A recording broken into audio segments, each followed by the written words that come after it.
The story of ancient Rome is a story of evolution, of how a civilization's ability to adapt and dominate can lead to its survival for over 1,000 years. Rome began as a small village on central Italy's Tiber River. In the coming centuries, it grew into an empire that stretched from the North Atlantic all the way to the Persian Gulf. During this transformation, Rome displayed a political, military, and cultural prowess that enabled it to become a superpower and helped shape what would become known as Western civilization. The lifespan of ancient Rome can be divided into 3 major periods: the regal, the republican, and the imperial. During the regal period, Rome was monarchical and ruled by a succession of about 7 kings. Rome's first king, according to legend, was a man named Romulus. He and his twin brother Remus are said to have founded Rome in 753 BC.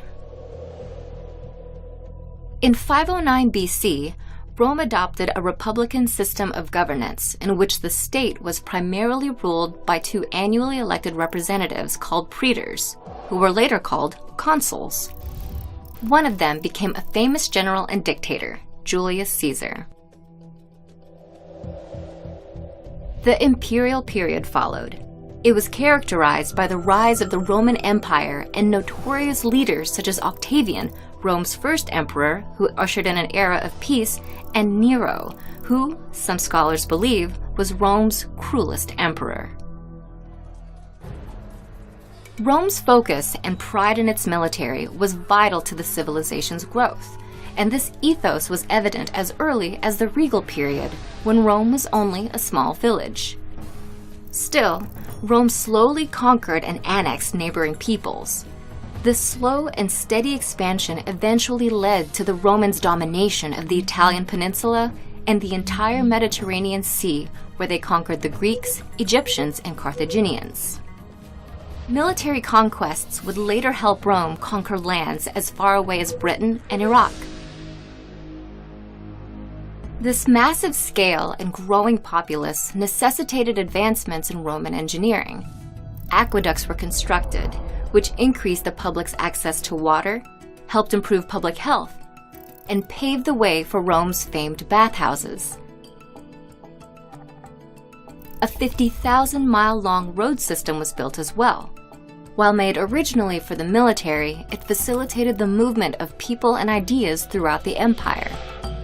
This transmission of ideas and increased contact with diverse cultures also enabled other aspects of Roman culture to evolve. A key to Rome's success and longevity was the empire's inclusion of cultures from the lands they conquered.